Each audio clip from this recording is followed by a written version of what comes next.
We have 4 electors that are plaintiffs on this case.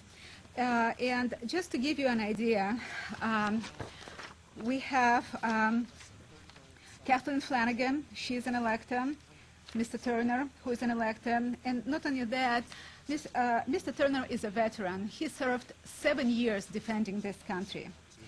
We have Mr. James Obenshine, who is a certified elector and also a veteran of U.S. Air Force and a Korean War veteran. He's also a retired engineer from Central Atomic and General Dynamics Corporation. Camden McConnell, who is also an elector, and he is a chairman of Libertarian Party of Contra Costa County, retired Lieutenant Colonel from U.S. Army, graduate from U.S. Military Academy at West Point, veteran of 2 tours of duty in Vietnam, and a senior structural engineer. We have Pamela Burnett, who is a captain in U.S. Army, temporarily retired, and Evelyn Bradley, who is a former school principal. So ladies and gentlemen, these are not a couple of attorneys. These people represent this country. And I've been corresponding with a lot of regular voters, regular citizens. One of those people have helped me with a blog, and within 10 days, the rate of hits went from 100 a day to nearly 3,000 a day. So many people are concerned about this fraud being perpetrated on the citizens of this country by Barack Obama and the media. Absolutely outraged.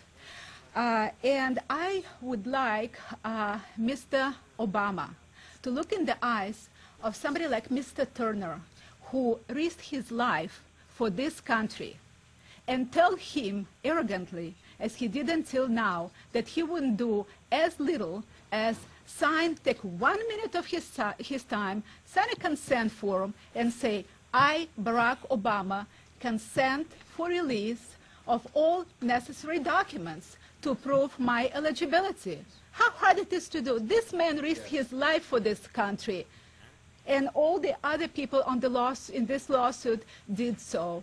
And Barack Obama cannot show his original birth certificate? It's a disgrace. And I've been getting correspondence from people all over the world. I just got a phone call from Japan, from Australia, from Sweden, from Germany, from England, from all over the world. And everybody is saying, what is wrong with your media? Why aren't they covering it? This is the biggest story of the century, and U.S. media is not covering it. And I know that U.S. media is more to the left than Karl Marx and Friedrich Engels and Lenin taken together. I know that. But I'm concerned that maybe it's not just that. Think about it. Most of the media in this country is owned in the hands of maybe, a handful of companies, 6 companies. And those companies have financial dealings with foreign governments. I was reading not long ago that, as you know, NBC and MSNBC is owned by GE. And just last year, GE has sold its plastics division, GE Plastics, to the basic industries of Saudi Arabia for $1.6 billion. And I'm wondering, when $1.6 billion are paid to this company that owns such a big share of our media, and so much money is changing hands, could it be that there was some deal made somewhere so that their protege is not being hurt, God forbid, so that nobody is saying anything negative about their protege? Possible, don't you think so? And that's why one of the problems that we have right now is that not only we have to do whatever needs to be done to make sure that Barack Obama is not in the White House because he is not eligible to be there, but we need to do whatever needs to be done to clean up the media in the United States, to make sure that there are sanctions. As you know, what was it, a year ago, there was a program, they were showing a football match, and famously Janet Jackson had her bra malfunction, and there were sanctions because it was indecent. Don't you think that it is indecent that for a year now nobody in the media has shown the difference between this birth certificate that Obama put on his Fight the Smears website, which I personally call Fight the Truth website, which shows nothing, and real birth certificate that should show the name of the hospital and the name of the doctor? Don't you think that in a year nobody could find 5 minutes to approach Mr. Obama and tell him, Mr. Obama, why are you not showing your original birth certificate? Why aren't you showing your college records? Why aren't you showing all of those documents to the American people? Can I tell me how much time I have? Another thing I wanted to say, that the issue is not just birth certificate.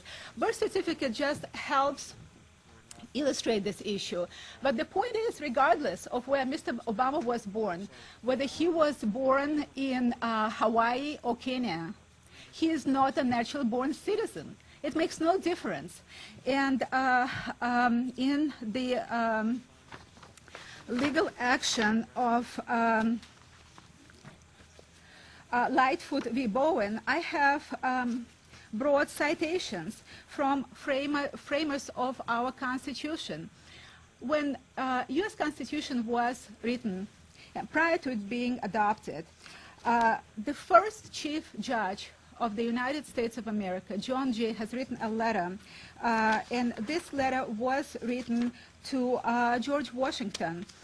And I actually wanted to read for you a few words because it specifically relates to the issue at hand. Yeah, when you need it, you can never find it. That's Murphy's Law. Yeah, here it is. It stated, "Permit me to hint whether it would be wise and seasonable to provide a strong check to the admission of foreigners into the administration of our national government, and to declare expressly that the commander-in-chief of the American Army shall not be given to, nor devolve on any but a natural-born citizen." Ladies and gentlemen, today it's even more important than it was then. This country is at war.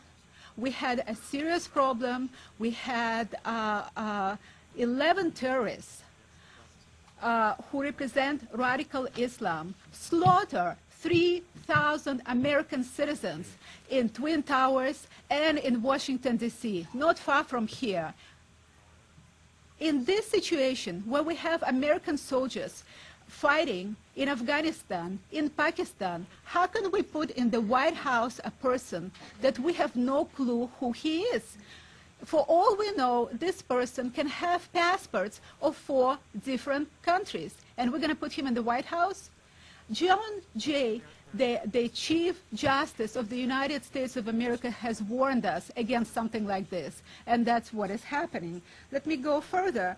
In terms of the 14th Amendment, John A. Bingham, the framer of the 14th Amendment, defined natural-born citizen as follows: every human being born within the jurisdiction of the United States of parents not owing allegiance to any foreign sovereignty.